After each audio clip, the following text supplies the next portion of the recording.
শ্রীমদ্ ভগবদ্গীতার মূল শিক্ষা কি? বন্ধুরা, কুরুক্ষেত্র যুদ্ধে অর্জুন যখন তার বিপরীতে আপনজনদের যুদ্ধ করতে দেখে, তখন অর্জুন তাদের বিরুদ্ধে যুদ্ধ করতে চায় না এবং দুঃখে ভেঙে পড়ে। অর্জুন বলেছিলেন, আপনজনদের হত্যা করে আমি রাজ্য চাই না। ঠিক তখনই শ্রীকৃষ্ণ অর্জুনকে যা শিখিয়েছিলেন বা বুঝিয়েছিলেন, সেটাই হল শ্রীমদ্ ভগবদ্গীতার মূল শিক্ষা।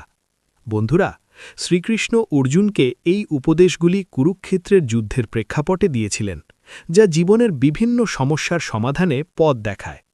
শ্রীমদ্ ভগবদ্গীতার মূল শিক্ষাগুলি হল কর্মযোগ, কর্মফল আকাঙ্ক্ষা না করে কর্তব্য কর্ম করে যাওয়া; জ্ঞানযোগ, আত্ম উপলব্ধির মাধ্যমে জ্ঞানার্জন করা; ভক্তিযোগ, ঈশ্বরের প্রতি ভক্তি ও প্রেম নিবেদন করা।